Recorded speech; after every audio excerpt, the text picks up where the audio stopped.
শুভ জন্মদিন মা। এই আয়না শুধু রূপ নয়, তোমার অন্তরের ইচ্ছেগুলোও দেখাবে। অনেক ধন্যবাদ, এটা সত্যিই খুব সুন্দর।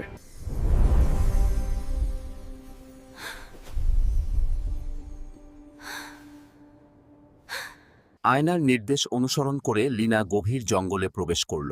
নিজের জাদুর দণ্ড হাতে নিয়ে সে সাহসের সাথে এগিয়ে চলল। রাজকন্যা, সামনে অন্ধকার দুর্গের জাদুকর তোমার অপেক্ষায় আছে, ফিরে যাও। লীনা গভীর জঙ্গলে প্রবেশ করল। বড় বড় গাছ তাকে ঘিরে রেখেছিল, কিন্তু সে তার জাদুর কাঠি হাতে নিয়ে সাহসের সাথে এগিয়ে গেল। নীল পাখিটিকে অনুসরণ করে লীনা একটি রূপালী জলের হ্রদে পৌঁছালো। ঘন কুয়াশার মধ্যে আমার শহর আছে কিন্তু বাড়ি নেই, বন আছে কিন্তু গাছ নেই, এবং জল আছে কিন্তু মাছ নেই। লীনা যখন লেকের পানির দিকে হাত বাড়ালো, হঠাৎ পানি থেকে একটি মায়াবী হাত বেরিয়ে এলো। একটি গম্ভীর কণ্ঠস্বর ভেসে এলো।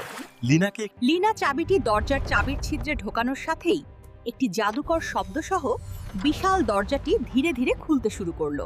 লীনা দুর্গের ভেতরে পা রাখতেই সে এক অদ্ভুত জাদুর গোলকধাঁধায় পড়ে গেল। চারপাশের দেওয়ালে ছিল।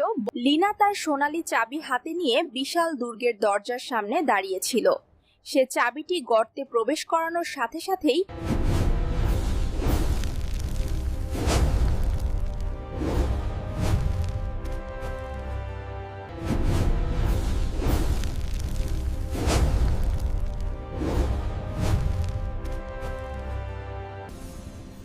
লীনার সাহসিকতার কাছে জাদুকর পরাজিত হলো এবং নিমিষেই তার কালো জাদু ভস্ম হয়ে গেল।